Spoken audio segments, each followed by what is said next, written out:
خنثی کی توریث میں دوسرا مسلک امام شابی رحمۃ اللہ علیہ کا ہے، جن کی سن وفات 103 ہجری ہے، بڑے تابعین میں آپ کا شمار ہوتا ہے۔ آپ سے ایک ایسے بچے کی توریث کے بارے میں پوچھا گیا جس بچے کے دونوں آلے نہیں تھے، یعنی خنثی مشکل تھا وہ۔ آپ نے فرمایا اس کو مذکر کا آدھا اور مؤنث کا آدھا دیا جائے گا، اور یہ ورثہ کی منازعت کو ختم کرنے کے لیے آپ نے طریقہ اختیار کیا، کیونکہ خنثی میں اور دیگر ورثہ میں جھگڑا ہو سکتا ہے کہ اگر خنثی کو مذکر کا حصہ دیا جائے اور وہ زیادہ بنتا ہو تو ورثہ کہیں گے کہ آپ مؤنث ہیں لہذا آپ کو مؤنث کا حصہ دیں گے، اور وہ آگے سے جھگڑ کر کے نہیں میں مذکر ہوں، یا کسی صورت میں اگر اس کو مؤنث کی صورت میں زیادہ حصہ ملتا ہے ورثہ کہیں گے آپ مذکر ہیں لہذا آپ کو مذکر والا حصہ دیں گے، اور وہ جھگڑ کر کے نہیں میں مؤنث ہوں۔ تو اس جھگڑے کو ختم کرنے کے لیے آپ نے مذکر اور مؤنث کے حصے کا آدھا آدھا، مذکر کے حصے کا آدھا مؤنث کے حصے کا آدھا کر کے اس کو دیا۔ امام شعبی رحمۃ اللہ علیہ کا جو مسلک ہے یہی حضرت عبداللہ بن عباس رضی اللہ تعالیٰ عنہما کا قول ہے کہ للخنثی نصف نصیبین بالمنازعات، کہ منازعہ کی وجہ سے خنثی کو دو حصوں یعنی مذکر کا حصہ اور مؤنث کا جو حصہ ہے اس کا نصف ملے گا۔ امام ابو یوسف اور امام محمد رحمۃ اللہ تعالیٰ علیہ نے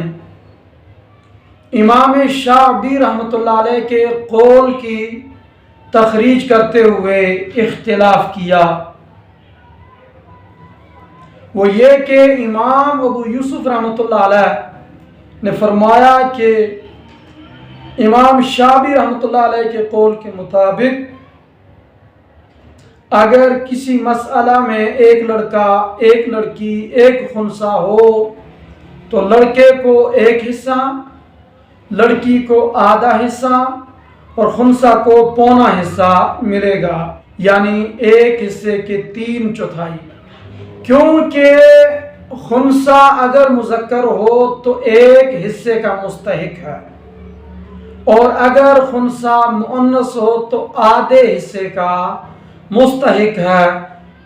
تو آدھا حصہ تو اس کا یقینی ہے، لہذا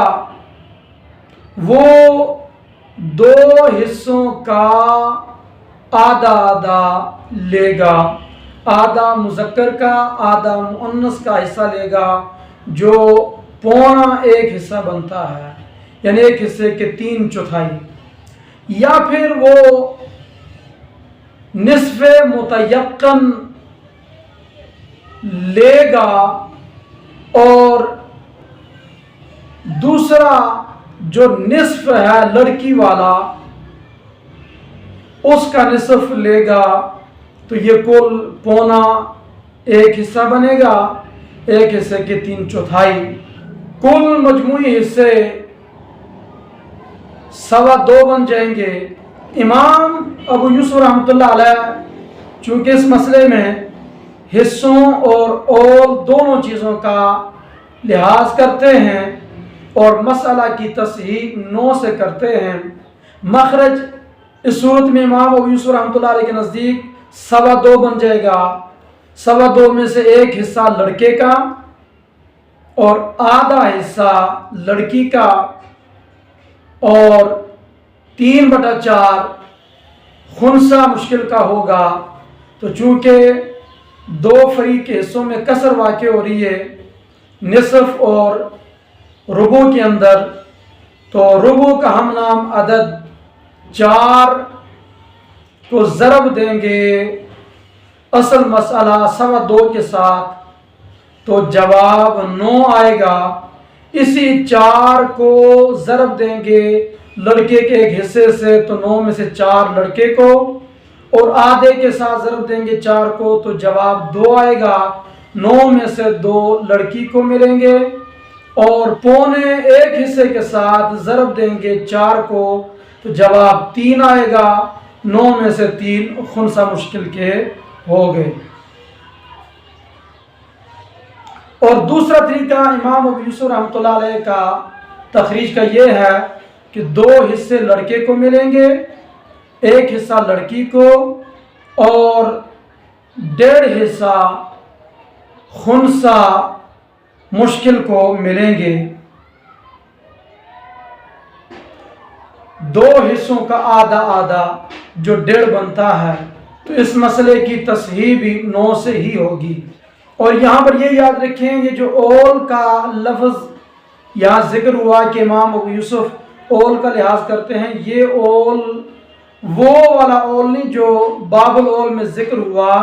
بلکہ یہاں اول سے مراد کسر کو ختم کرنا مراد ہے۔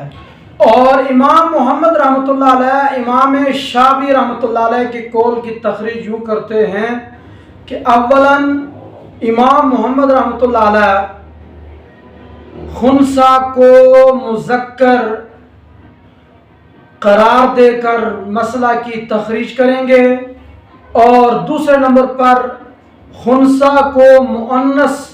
قرار دے کر مسئلہ کی تخریج کریں گے۔ پھر دونوں مسئلوں کی باہم نسبت دیکھیں گے کہ دونوں مخرج، مذکر کا مخرج اور مؤنث کا مخرج، ان میں نسبت تباین کی ہوگی یا توافق کی ہوگی۔ اگر تباین کی نسبت ہو تو دوسرے مسئلہ کے کل کو پہلے مسئلہ کے کل میں ضرب دیں گے، اور پہلے مسئلہ کے ذریعے ہر وارث کو جو حصہ ملا اس حصے کے ساتھ بھی ضرب دیں گے، اور پہلے مسئلہ کے کل کو دوسرے مسئلہ کے ساتھ، اور دوسرے مسئلہ کے ذریعے ہر وارث کو جو حصہ ملا ہے اس کے ساتھ ضرب دیں گے، اور پھر دونوں تصحیح کو آپس میں جمع کریں گے، اور دونوں صورتوں میں جو ورثہ کو حصے ملے ان کو بھی جمع کریں گے۔ جمع کر کے جو جواب آئے گا اس صورت میں لڑکا، لڑکی اور خنثی کا حصہ نکل آئے گا۔ پہلے خنثی کو مذکر فرض کریں، ایک لڑکا، ایک لڑکی، ایک خنثی۔ خنثی کو مذکر فرض کریں تو اس صورت میں مسئلہ کی تخریج 5 سے ہوگی۔ 5 میں سے ایک حصہ لڑکی کو، اور 2 حصے لڑکے کو، اور 2 حصے خنثی مذکر کو ملیں گے۔ اور پھر اس خنثی کو مؤنث فرض کریں تو مسئلہ کی تخریج 4 سے ہوگی۔ 4 میں سے 2 حصے لڑکے کو، ایک حصہ لڑکی کو، ایک حصہ خنثی مؤنث کو۔ اب اس کے بعد مسئلہ ذکورت اور مسئلہ انوثت کو باہم ضرب دیں گے۔ 4 اور 5 کو باہم ضرب دی کیونکہ ان میں نسبت تباین کی ہے، تو جواب 20 آیا۔ تو دونوں مسئلے 20 سے حل ہوئے۔ تو مسئلہ انوثت 4 ہے، اس کو ضرب دی مسئلہ ذکورت 5 کے ساتھ، جواب 20 آیا۔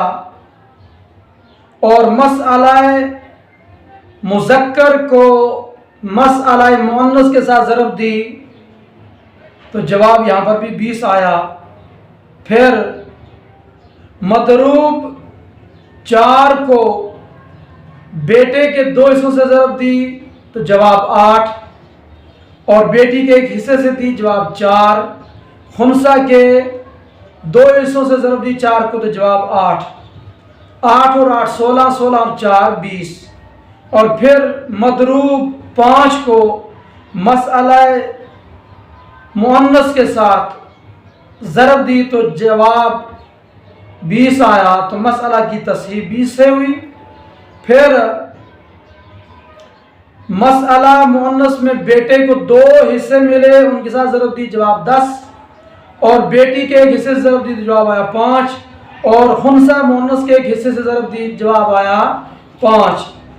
تو یہ کل 20 ہوئے۔ پھر دونوں تصحیح کو جمع کیا، 20 اور 20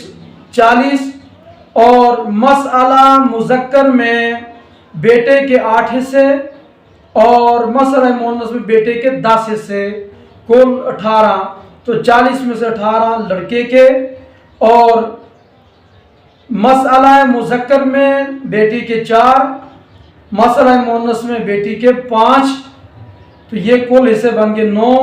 40 میں سے 9 حصے بیٹی کو ملے، اور مسئلہ مذکر میں خنسا کو